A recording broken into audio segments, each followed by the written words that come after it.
하나님, 명절을 보내고 일상으로 돌아가는 이 아침, 하나님께로 우리의 마음과 시선을 향합니다. 가족들과 보냈던 좋은 시간들을 뒤로 하고 이제 다시 마음을 추스르며 일터로 나아가야 할 시간입니다. 그냥 막연한 기대와 마음으로 일하러 나가기 전에 내가 무엇을 위하여 살고 있는지 다시 깊이 생각합니다. 우리에게 주신 단 1회의 삶을 가장 가치 있게 사용하길 원하며 오늘부터 새로운 마음과 정신으로 일하기 원합니다. 하나님, 밥을 얻어먹기 위해 일하기보다, 명예를 얻기 위해 일하기보다, 자신의 만족과 성취감을 위해 일하기보다 하나님의 의와 영광을 위하여 일하는 참된 주님의 일꾼들 되기 원합니다. 또한 인류와 세상을 위해 공헌하는 멋진 사람이 되길 원합니다. 하나님, 우리의 자리를 다시 돌아보게 하시고 바르게 다시 서게 하여 주시옵소서. 아버지 하나님, 오늘 만나는 사람들과 깊은 친교와 사랑이 교환되게 하여 주시옵소서. 오늘 우리의 입술을 통하여 전달되는 말들이 희망의 말, 기쁨의 말, 격려의 말들이 되게 하여 주시옵소서. 지친 사람들은 다시 일어설 힘을 얻게 하시고 병든 사람들은 희망의 소식으로 기뻐하게 하옵소서. 어찌할 바를 몰라 하는 사람들은 하나님께서 보이시는 구름 기둥과 불 기둥을 보게 하시며 외로움으로 울고 있는 사람들은 따뜻한 손길로 다가오시는 주님의 얼굴을 보게 하여 주시옵소서. 하나님, 이 세상에는 우리가 듣지 않아야 할 수많은 유혹과 거짓의 소리들이 있습니다. 오늘 하루 우리의 귀로 들려오는 소리들이 참되고 사랑할 만하며 복되게 하여 주시옵소서. 승리의 소식, 기쁨의 소식, 회복의 소식, 해방의 소식, 완쾌의 소식, 희망의 소식이 들려오게 하여 주시옵소서. 속이는 목소리에 현혹되지 않게 하시고 거짓의 선동에 부화 뇌동하지 않게 하여 주시옵소서. 오직 하나님의 말씀, 하나님의 소리가 우리의 귓전에 머물게 하시고 우리의 마음에까지 들어와 자리하게 하여 주시옵소서. 하나님, 지난 추석 명절을 보내며 행복하기보다는 괴로움과 고통을 경험한 가정들이 있습니다. 갑자기 들이닥친 가족의 불행으로 인해 온 가족이 넋을 잃고 힘이 빠진 채 명절을 보낸 이들이 있습니다. 얼마 전 경남 지역을 크게 강타한 태풍 흰남노로 인해 사랑하는 가족을 잃은 이들이 있고 모든 것을 다 물속에 떠내려 보내고 허탈한 심정으로 하늘을 바라보는 이들이 있습니다. 모두들 풍성한 추석이라고 하였지만 그들에게는 너무나도 냉혹하고 고통스러운 명절이었을 것입니다. 하나님, 어렵고 힘든 인생의 길을 걷고 있는 주님의 모든 백성들에게 이 시간 하늘의 위로를 내려 주시옵소서. 다시 일어설 힘과 용기를 주시옵소서. 아슬아슬 한치 앞을 내다볼 수 없는 상황 속에서 가게를 운영하고 기업을 이끄는 성도님들, 또 삶을 이어가고 있는 성도님들이 있습니다. 성공과 실패가 바로 앞에 놓여 있는데 어디로 가야 할지, 무엇을 선택해야 할지 몰라 간절한 마음으로 하나님의 도우심을 구하는 이들입니다. 하나님, 이들에게 지혜를 주시고 모든 것을 바로 볼 수 있도록 눈을 열어 주시옵소서. 바른 판단을 하도록 주님 인도하여 주시고 도울 사람들을 보내어 주시옵소서. 꿈으로 징조로 드러나는 주님의 뜻을 보게 하여 주시고 모든 것들이 합력하여 선을 이루어가는 하나님의 인도하심을 또한 보게 하여 주시옵소서. 하나님, 우리 교회와 가정의 어른들을 위해 기도합니다. 젊어서는 대한민국의 경제 성장을 견인하는 데 온 힘을 기울였고 또한 동시에 교회를 위해 헌신하며 교회를 세우는 데 온 인생을 걸었습니다. 위대한 대한민국을 만들었고 소망교회라는 멋진 교회를 세우게 하셨고 가꾸게 하셨습니다. 이제 연로하였으나 존중받아 마땅하고 인정받아 마땅하고 사랑받아 마땅할 터인데 세상의 모든 것이 변하고 세월이 바뀌어 허탈함과 소외감, 절망감을 느끼는 어르신들이 있습니다. 하나님, 우리 모두가 어른들을 공경하고 사랑으로 대할 수 있었으면 좋겠습니다. 무엇보다 몸도 마음도 약해져가는 우리 어르신들을 주님께서 귀하게 보아 주시옵소서. 그들이 뿌린 씨앗들을 기쁨으로 거두게 하시고 거둔 열매들과 더불어 감사와 찬송이 넘쳐나게 하여 주시옵소서. 또한 가정과 교회의 어른들께서 나이가 들어도 여전히 결실을 맺을 수 있도록 계속해서 청년의 심장으로 살아갈 수 있도록 주님께서 특별한 은혜로 함께하여 주시기를 기도합니다. 교회와 성도들을 향한 중보의 기도를 드릴 때 그 기도의 응답과 결실이 많게 하여 주셔서 주와 동행하며 지내는 기쁨과 즐거움 또한 넘치게 하여 주시옵소서. 세상에서 누릴 수 있는 평안과 안식을 우리 소망의 어르신들에게 가득 내려 주시옵소서. 소망의 성도들을 위해 기도합니다. 지난 추석 기간 동안 18세 이하 청소년 야구 대표팀을 이끌고 미국으로 떠난 집사님을 위해 기도합니다. 대표팀 단장으로 33명의 대표팀을 이끌고 지금 예선 경기 중에 있습니다. 하나님, 처음 무대를 경험하는 고등학생들입니다. 그들에게는 결코 잊을 수 없는 시간일 것입니다. 이들을 위해 기도하며 이들이 주님을 의지하며 평생 살아가기를 원하며 사랑으로 섬기고 있는 집사님에게 힘과 능력을 주시기를 기도합니다. 함께하는 코치진과 선수들이 모두 한 마음이 되어 경기에 임하게 하시고 좋은 성과 거둘 뿐 아니라 값진 경험하고 돌아오게 하여 주시옵소서. 성과와 돌아오는 모든 일정까지 주님께서 함께하여 주시옵소서. 자궁 내막암으로 항암 치료 중 부작용으로 장인호가 복부 재건 수술을 위해 입원하신 권사님이 있습니다. 오늘 수술이 예정되어 있는데 팔, 다리 염증으로 인해 마비 증상도 심한 상태입니다. 하나님께서 모든 수술의 과정 세밀히 살펴주시고 치료의 광선을 비추어 주셔서 온전히 치유되고 회복되게 하여 주시옵소서. 주님께 간절히 아내를 위해 간구하는 장로님의 간구를 들어주시고 함께 합심하여 기도하는 많은 성도들의 마음에 치유의 확신을 주시고 마음의 평안을 내려주시옵소서. 이 시간 주님의 말씀 듣기 원합니다. 신명기의 말씀 통해 주시는 하나님의 음성 잘 듣게 하여 주시옵소서. 주의 말씀과 규례와 법도를 잘 지켜 행할 수 있도록 우리의 마음을 주장하여 주시고 행실을 붙잡아 주시옵소서. 주님의 사랑받으며 주님과 동행하는 온전한 주님의 백성 되기 원합니다. 승리의 삶을 오늘도 살게 하여 주시옵소서. 예수님의 이름으로 기도드리옵나이다. 아멘. 오늘 주시는 하나님의 말씀 신명기 14장 22절로 29절 말씀입니다. 신명기 14장 22절로 29절 말씀 함께 봉독하겠습니다. 너는 마땅히 매년 토지 소산의 11조를 드릴 것이며 내 하나님 여호와 앞 곧 여호와께서 그의 이름을 두시려고 택하신 곳에서 내 곡식과 포도주와 기름의 11조를 먹으며 또 내 소와 양의 처음 난 것을 먹고 내 하나님 여호와 경외하기를 항상 배울 것이니라.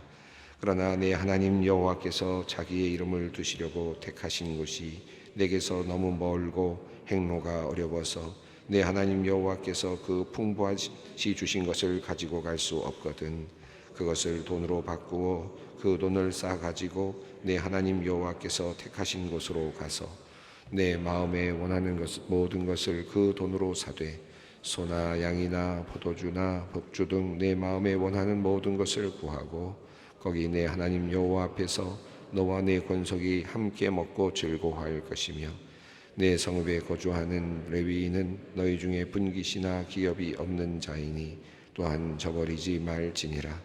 매 3년 끝에 그해 소산 10분의 1을 다 내어 내 성읍에 저축하여 너희 중에 분깃이나 기업이 없는 레위인과 내 성중에 거류하는 객과 및 고아와 과부들이 와서 먹고 배부르게 하라.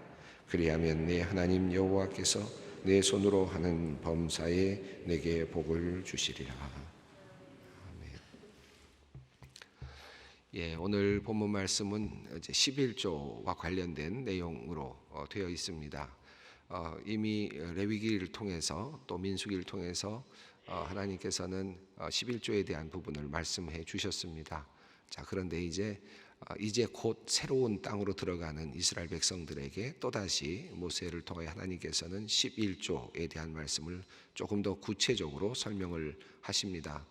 그런데 이 본문 말씀을 보면 앞서 있었던 레위기와는 조금 다른 성격들이 또 두드러지고 있는 것을 보게 되고 특징적으로 나타나고 있는 것을 또 발견하게 됩니다. 자, 22절 말씀 먼저 읽겠습니다. 너는 마땅히 매년 토지 소산의 11조를 드릴 것이며, 이 11조를 바치는 것은 고대 근동 지방에 있어서 아주 매우 만연해 있는 신에게 바치는 어떻게 보면 중요한 하나의 그 제사의 하나 형태라고 할 수 있습니다. 그런데 이게 사실 성경에서부터도 이미 오래전부터 내려오고 있었던 또 하나님을 따르는 사람들이 했던 일이기도 했죠. 그래서 처음에는 고대 근동 지방의 어떤 하나의 그 흐름이 느껴지는 그런 부분들이 있습니다. 예를 들어서 아브라함이 멜기세덱에게 10분의 1을 바쳤다라고 하는 그런 내용을 보면 10분의 1을 바치라는 명령이 있기 전에 이미 아브라함이 멜기세덱에게 10분의 1을 바쳤다라고 하는 그런 내용이 있죠. 어떤 학자들은 고대 근동의 어떤 하나의 관습이라고 이렇게 이해를 하고 또 그런 자료들을 내는 분들이 있습니다. 또 한편으로는 성경만을 가지고 해석하려는 분들은 하나님께서 이미 아브라함 마음속에 10분의 1이라고 하는 하나의 그 하나님께 드릴 예물의 그 범위를 이미 그 마음속에 정해 주셨다라고 그렇게 또 이해하기도 합니다. 어느 것이든지 중요한 것은 성경 안에 이미 아브라함 때부터 이미 10분의 1을 드리는 그런 하나님께 드리는 하나님의 것으로 올려드리는 그런 모습이 드러나고 있다. 처음 하나님께서 하나님의 백성을 선택하셨을 그때부터 10의 1조를 드리는 것은 이미 하나님의 성경책에 이미 적혀 있다라는 것이죠. 또 계속해서 나타나는 10의 1조에 대한 부분은 창세기 28장에 나오죠. 야곱이 이제 정처 없이 떠나다가 베델에서 하나님을 만납니다. 이것이 하나님의 집이다. 그리고 하나님께서 나로 하여금 이제 무난하게 생명을 얻고 그리고 이제 아무 탈 없이 고향으로 돌아오게 하시면 이것이 주님의 성전이 될 것이고 그리고 또 나가서 내가 10의 1을 항상 주님께 바치겠습니다. 약속하는 그런 장면이 나옵니다. 여기에서는 자발적인 약속의 모습으로 야곱이 하나님과 스스로 약속하는 자원하는 그리고 서원하는 모습으로 10의 1조가 나타납니다. 그래서 이 자원 또 서원이라고 하는 그것과 10의 1조가 또 하나의 의미로 함께 이렇게 연결되어 있음을 보게 되죠. 그러니까 10의 1조라는 관점이 하나님의 것이다 라고 하는 관점, 또 하나는 자발적으로 서원하면서 하나님께 스스로 약속하는 하나의 축복을 구하면서 하나님께 약속하는 하나의 그런 하나의 모습으로도 또 야곱에게선 나타납니다. 자, 이런 모습. 그다음에 레위기 27장을 보면 그 11조에 대한 이야기가 나오는데 10의 1조를 바쳐라라고 하는 그런 내용이 나오면서 만약에 10의 1조를 물으려면 5분의 1을 더하여야 된다라는 표현이 나오죠. 레위기 27장 30절부터 32절에 나오는 말씀입니다. 여기서는 10의 1조는 하나님의 것이다. 하나님의 것이니까 만약에 10의 1조를 하지 않은 경우는 네가 하나님의 것을 도둑질한 것이다 라고 하는 관점에서 이제 속건제사를 드리는 것과 같은 원리를 적용해서 하나님께 11조를 드리지 않았다가 10의 1조를 이제 나중에 갚을 때에는 5분의 1을 더해서 갚아라 라고 하는, 다시 말하면 여기서 중요한 개념은 10의 1조는 반드시 하나님의 것이다. 하나님의 것이니까 이것은 네 것이 아니다 라고 하는 그런 의미로 들여지고 있습니다.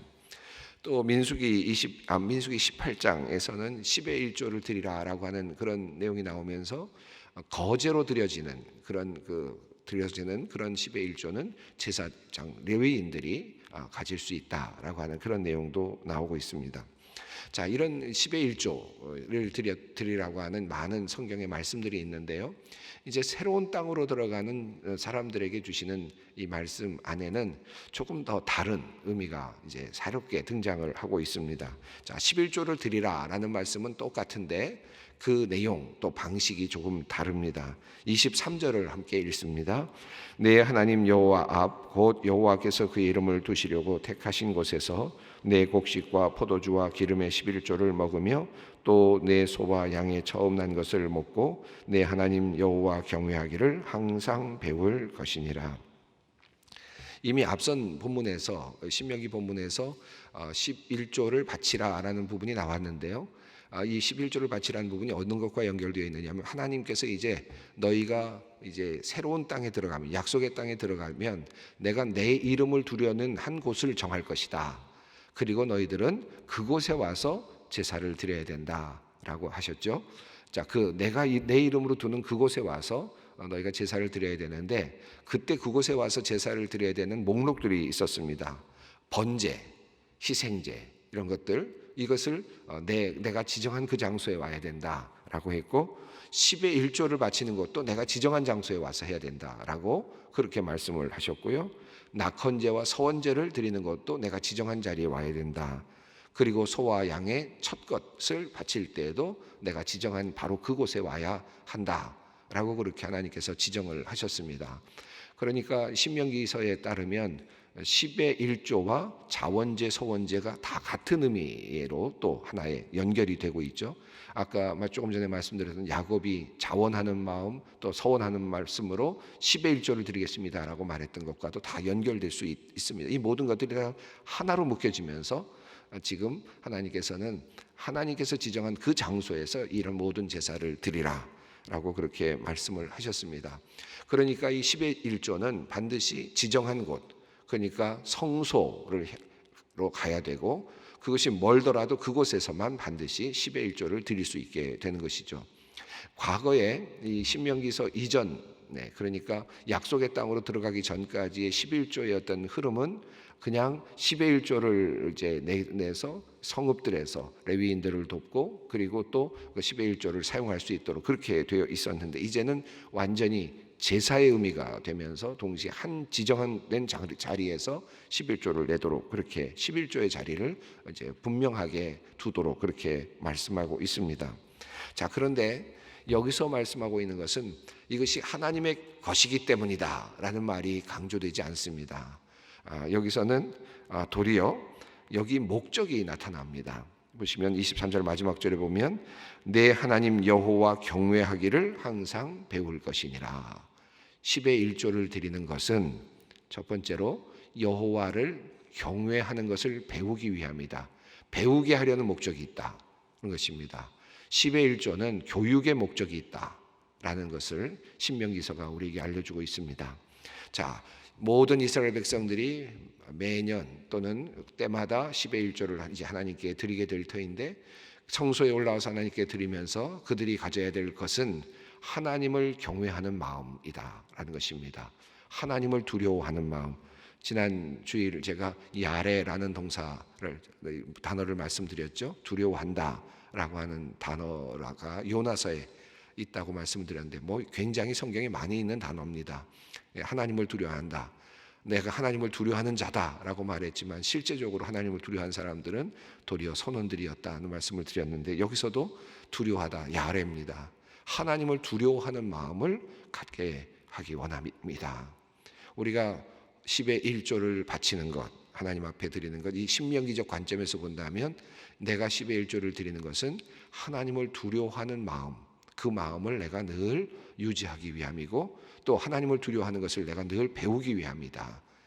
여러분 그 10의 1조, 그러니까 사실 이 10의 1조에 대한 이 경외의 개념은 특별히 구약적 개념이긴 합니다만은 하나님을 경외하는 마음으로 내가 10의 1조를 드린다. 두려워하는 마음, 하나님이 보고 계신다.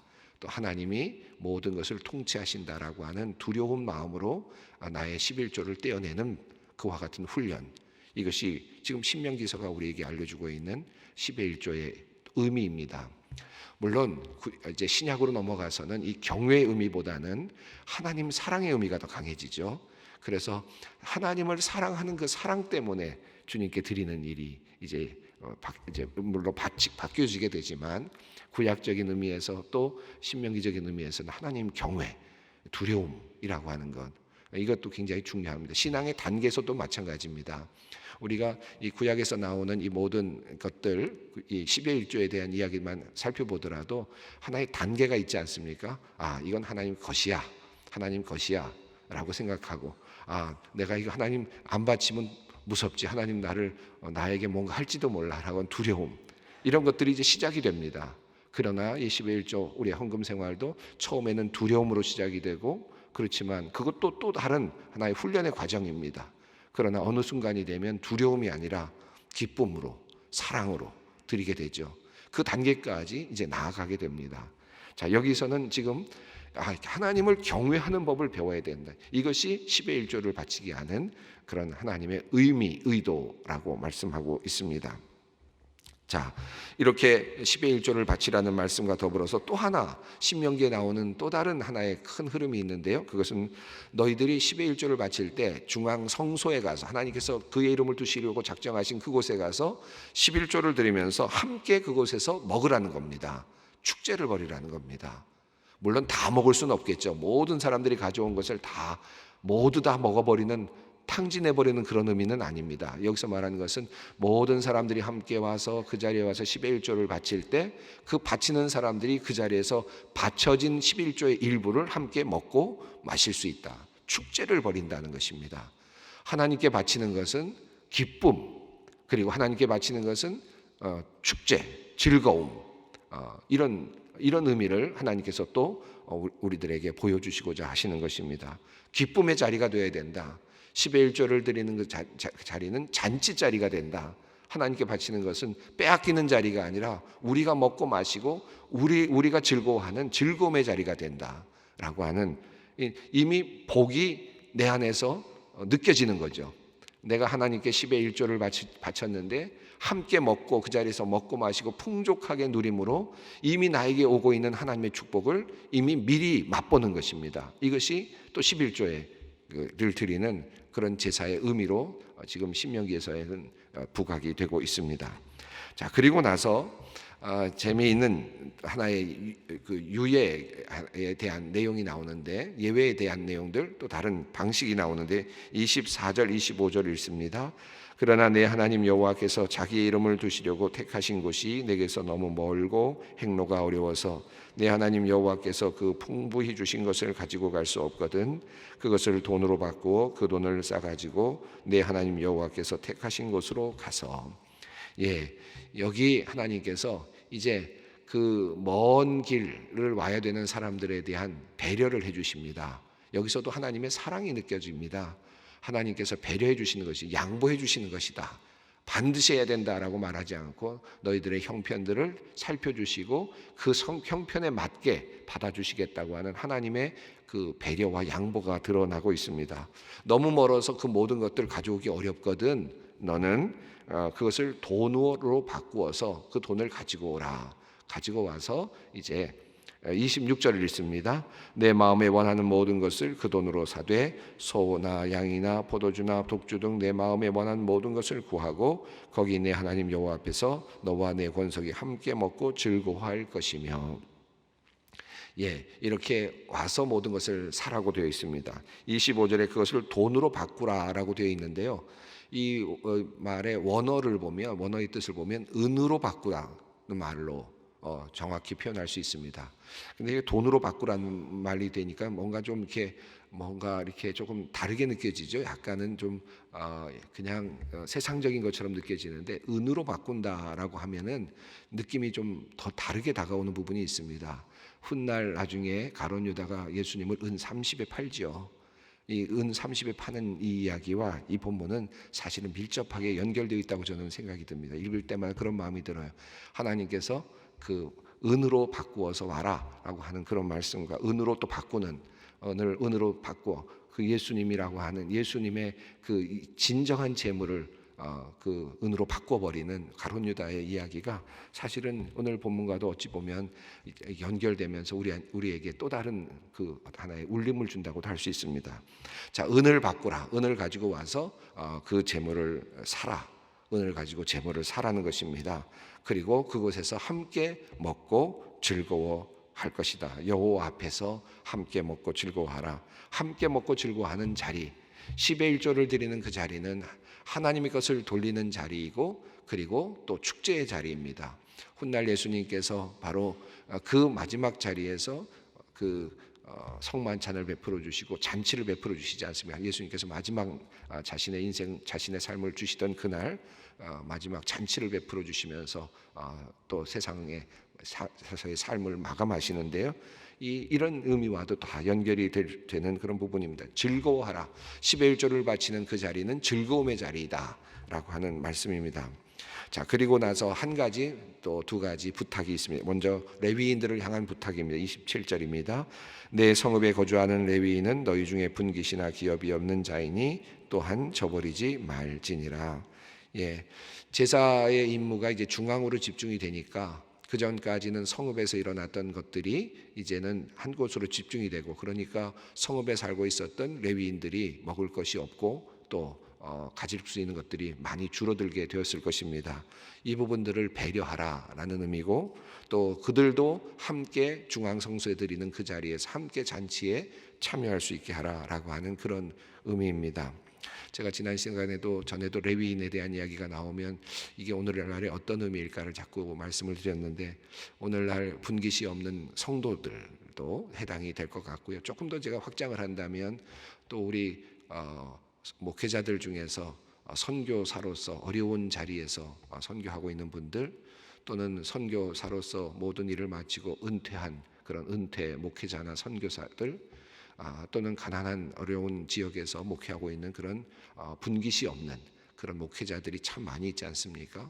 이런 분들을 우리가 한번 적용해 본다면 아마 의미가 조금 더 살아날 것 같다는 생각도 듭니다. 자, 28절 29절 읽습니다. 매 3년 끝에 그의 소산의 10분의 1을 다 내어 내 성읍에 저축하여 너희 중에 분깃이나 기업이 없는 레위인과 내 손 중에 거류하는 객과 및 과와 과부들이 와서 먹고 배부르게 하라. 그리하면 내 하나님 여호와께서 내 손으로 하는 범사에 내게 복을 주시리라. 매번 11조는 10의 1조는 중앙 성소에 가서 하나님께 바쳐야 되는데, 3년마다 한 번은 그 11조는 따로 떼어서 중앙 성소로 가져가지 말고 성읍에 비축하라는 것입니다. 각 지역에, 바로 그 동네에 비축을 하라는 것이죠. 그리고 그 비축했던 것들을 레위인과 객과 거와 과부들이 어려울 때 와서 먹을 수 있도록, 깃들 수 있도록 만들어 주라라는 것입니다. 그렇게 하면 여호와께서 내 손으로 하는 모든 일에 복을 내려 주실 것이다. 복의 약속이 주어지고 있습니다. 하나님께 바치는 10의 1조는 그냥 하나님께 바치는 것으로 끝나는 것이 아니라 바치는 모든 사람들이 즐거워하고 기쁨으로 승화되는 잔치로 바뀔 것을 하나님은 원하고 계시고, 그러니까 11조가 억지로 드려지는 것이 아니라, 빼앗기는 것이 아니라, 또 물어내는 것이 아니라 하나님께 바치면서 기쁨으로 충만한 잔치가 되는 그런 11조가 되기를 원하고 계시고, 더 나아가서 하나님께서 원하시는 그 10의 1조는 그것을 통해서 어려운 사람들, 가난한 사람들, 레위인들이 깃들 수 있는 자리가 마련되기를 원하신다 라고 하는 사실입니다. 이것이 지금 약속의 땅에 새롭게 들어가는 이스라엘 백성들에게 주시는 하나님의 구체적인 명령입니다. 이 말씀 내 마음에 어떤 마음으로 다가오는지 기도하면서 또 함께 주님께 묻는 귀한 시간이 되었으면 좋겠습니다. 하늘에 계신 우리 아버지, 아버지의 이름을 거룩하게 하시며 아버지의 나라가 오게 하시며 아버지의 뜻이 하늘에서와 같이 땅에서도 이루어지게 하소서. 오늘 우리에게 일용할 양식을 주시고 우리가 우리에게 잘못한 사람을 용서하여 준 것 같이 우리 죄를 용서하여 주시고 우리를 시험에 빠지지 않게 하시고 악에서 구하소서. 나라와 권능과 영광이 영원히 아버지의 것입니다. 아멘.